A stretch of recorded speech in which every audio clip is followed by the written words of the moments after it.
Superman. He's the man. The man with the Midas touch. Joke. Welcome everybody to another episode of Savage Crypto. In today's episode, I am going to be maybe introducing you to a brand new cryptocurrency. It's just come out of ICO. It's only on a couple of exchanges, one very minor one and a decentralized exchange, and it's potentially vital and a much needed product, but that's down to you to decide. So if you are excited to learn about what this cryptocurrency is, then smash up the likes, and also make sure that you subscribe if you haven't already, hit that bell and get a cryptocurrency video on a daily basis. Now, today I am excited to bring you a cryptocurrency which has won the straw poll. I have been doing straw polls on cryptocurrencies to cover. I am giving you guys some control. What do you want me to cover? What do you want knowledge about? And in today's straw poll, Remy has won by a country mile. So what is Remy then? Well, Remy is currently a $19 million market cap cryptocurrency. And it's one that has been kind of flagged up during the ICO the ICO wave in the last couple of months. Lots of people spoke about this, and this is now cheaper than it was at ICO. It was 4 cents at ICO. Now the market cap is under 430 billion today, which means that a lot of cryptocurrencies are significantly dropping in value, and particularly the newer ones, so you can get them at a better price than they were at ICO. So let me just make sure that I'm live first of all, because this would be frustrating and embarrassing. Well, it looks like I am live, and you can hear me, and the green screen's working absolutely fine. So make sure that you smash up those likes. Smash up the likes, damn it. So, what is Remy? Why is this a needed product? So, Remy is introducing a new way of signing into platforms, okay? So, as you can see here, this is a security-based cryptocurrency. No more passwords, no more break-ins. Remy implements unbreakable, foolproof user authentication to protect users, employees, and company data from cyber attacks. Okay, so that is what it is, kind of from their perspective. But what I'm going to be doing is presenting it Savage Crypto style. So I am going to be telling you what it is in a nutshell, what the positives are, why you may want to invest, the negatives, why you may not want to invest, and then finally give it a star rating out of 5 based on team, based on the project, and then a final overall star rating. So let's begin. So Remy, what is Remy? So it's passwordless logins. Okay, so it's a security-based cryptocurrency, a security-based DApp in essence. So as I say in every single video, this is not financial advice. If you're interested in this and you want to purchase it and purchase it in droves and hold on to it or trade it or whatever, please do your own research. Don't use this as a replacement to that research. Any gains you make, be thankful for. Any losses that you make, take responsibility for. Ultimately, it's your decision. Okay? So let's talk more about this product. So what are the positives? So it's essentially a passwordless login system using two-factor authentication as an integrated measure. Okay, so how does that work? Okay, so typically you have got your traditional ways of logging in, like for instance logging into your emails or logging into Facebook. You put a username, a password. If you're looking at exchanges, you'd put a username, a password, and you'd slide this verification thing, and then you would use two-factor authentication. So quite a long process. This cuts that process, essentially. So what happens is that a user generates a digital certificate, essentially, and it's always an SSL certificate. So it's a secure certificate. Your details are secured within this system, and you generate a certificate per device. Okay, so if you are using a computer, you generate a certificate. If you're using a mobile, you generate a certificate, and it's essentially a digital certificate per device. Okay, and then how you activate it is as you saw in the splash page of Remy, which is that you log in with Remy. You click a button, and you are either given a login This is on the mobile. So you click a button. If you're using it on the mobile, then you'll normally press the button using, I don't know, whether it's the kind of home button with your thumbnail or you press it on the screen. And then it gives you a login, and that's your two-factor authentication. And then you essentially log in with this particular, identifying number, and then you're in. Then you are in. So forget passwords, forget that long process. So that is what it is in a nutshell, and in a very dumbed down version, okay, in layman's terms. So why is this needed? So the pain is security and hacks. So essentially people lose their passwords. People sometimes are hacked. Their passwords are hacked. And what happens is that, what's the word? People that aren't supposed to anyway. People that aren't supposed to access certain systems can. They can access a certain user's system, they can access company data, and then they can get that data for their own ends, which could be bad news for the company. Now, people generally have multiple passwords for platforms. You've got a password for your email, a password for Binance, a password for Coinbase, a password for Facebook, a password for Twitter. And a lot of people, for a safety aspect, have multiple passwords. So you've got to store them all, you've got to write them all down, you've got to remember them. This solves that issue. And then the same for people who use the same password for everything. Okay, once that password gets hacked, essentially what happens is that password could be used to hack into anything, into any single system. And so this stops that from happening, okay? And also, there's a long process involved in signing into anything. Username, password, two-factor authentication.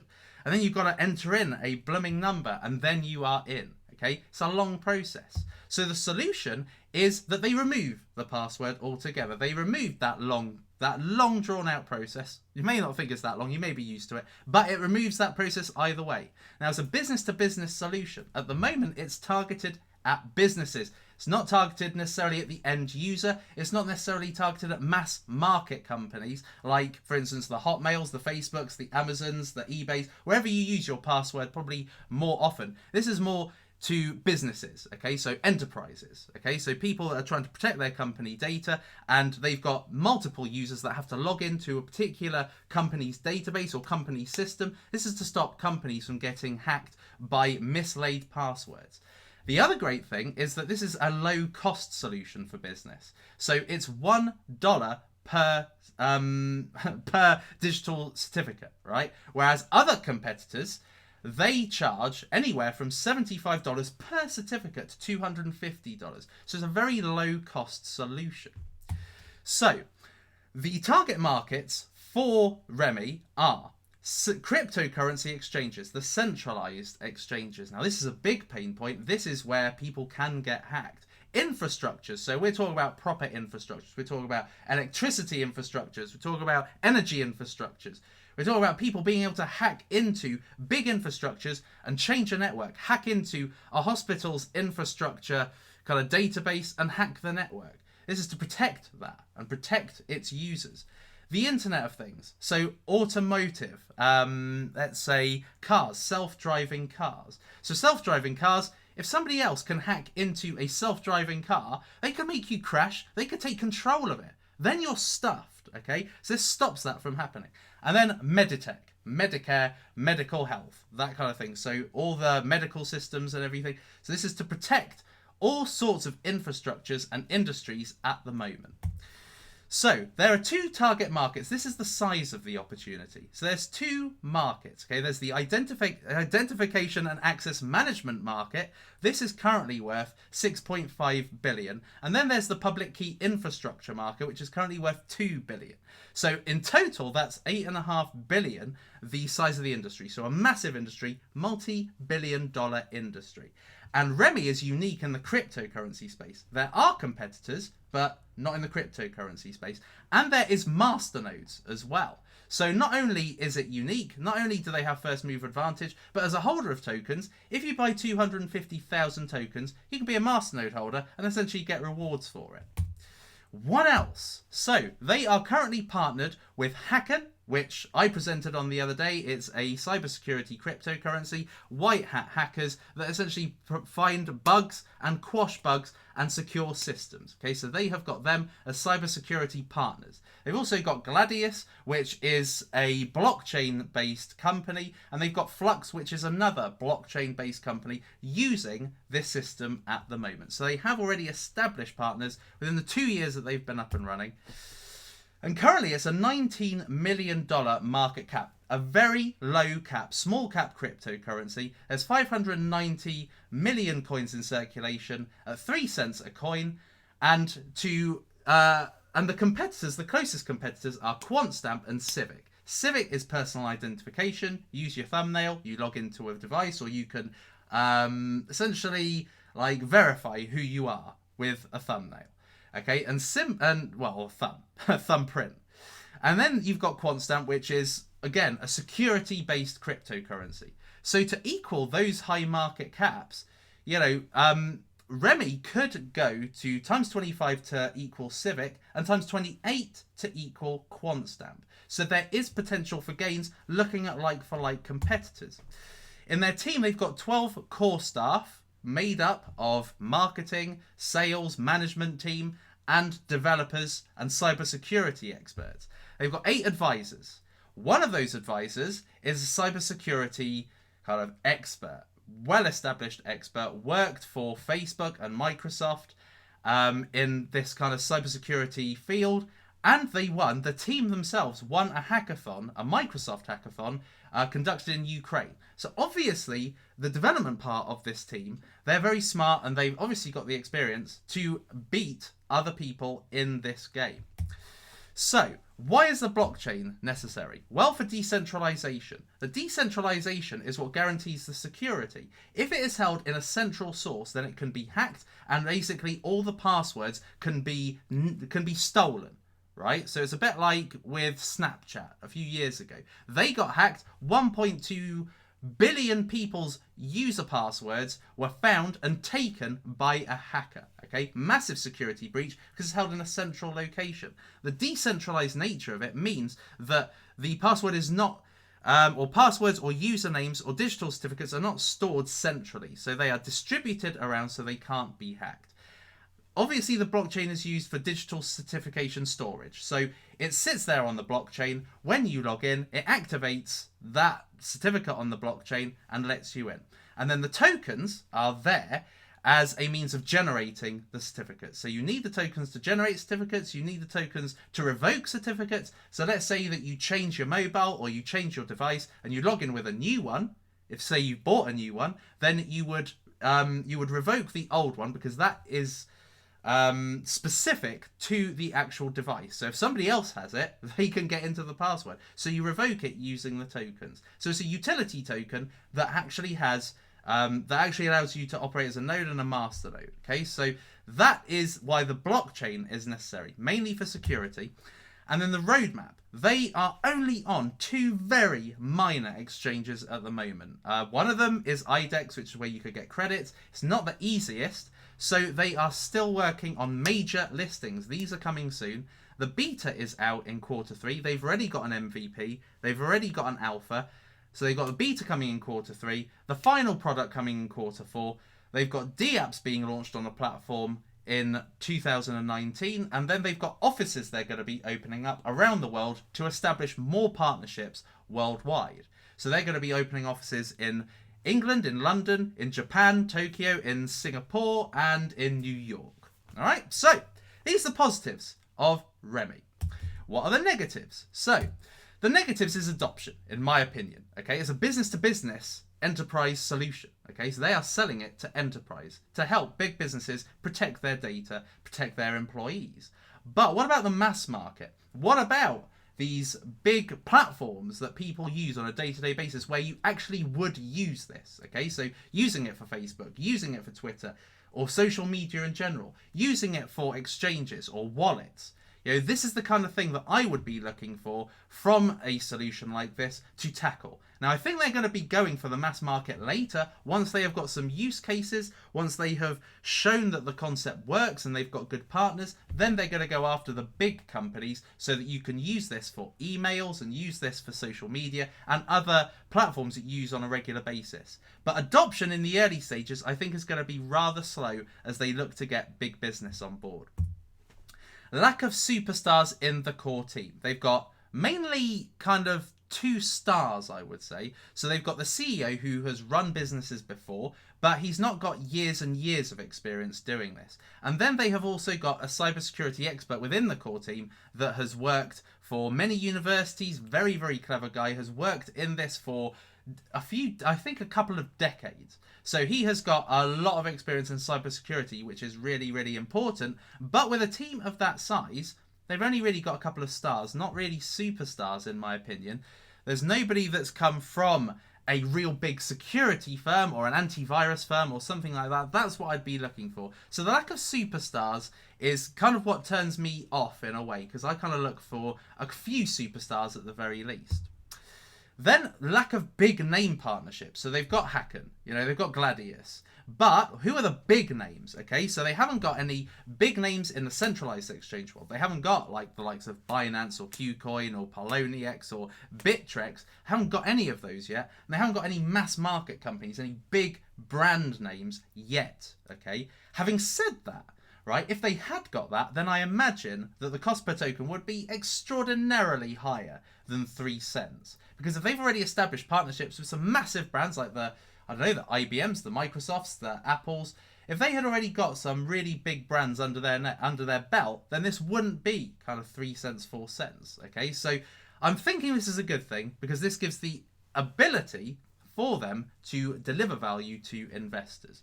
But if you're looking for an impressive partnership right off the bat, it doesn't appear to be there.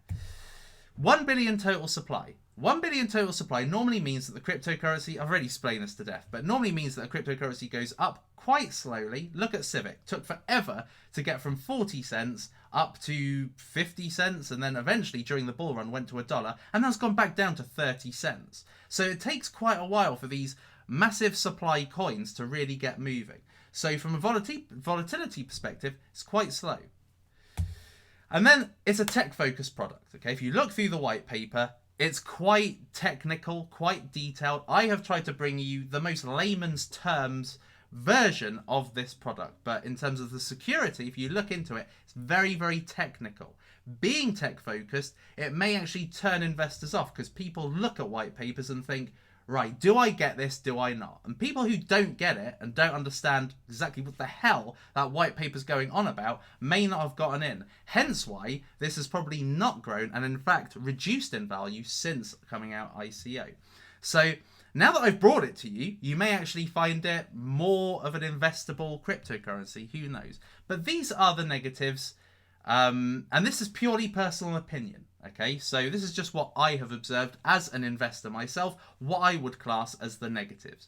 So, final ratings. So, given that the team haven't really got superstars, I've docked off 1.5 marks. However, they have got quite a breadthy team. They have got a lot of the departments you'd want in a business covered. They've won a hackathon, so they've clearly got skill. And they've got at least one superstar in the advisory team and a couple of very experienced people. So I'm giving them 3.5 out of 5 for team. As far as project's concerned, I really like the project. I think that passwordless logins are brilliant.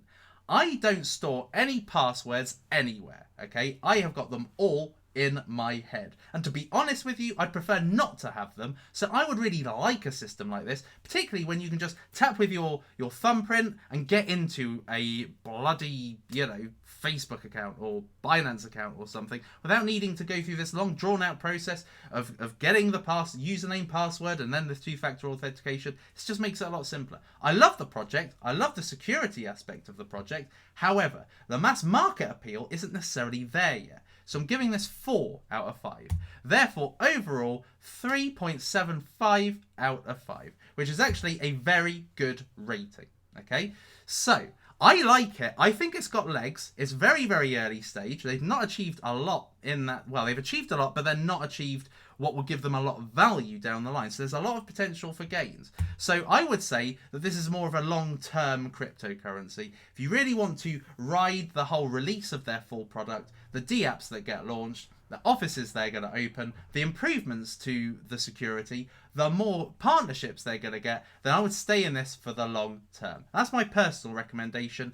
That's what I think, peeps. So, now the rest is down to you. I am interested to see what you guys have to say about this. So, what I'm going to look for from you guys now, being live viewers, is what do you think of this? Do you think it's investable? Do you like it? Would you invest in it? Let me know yes or no.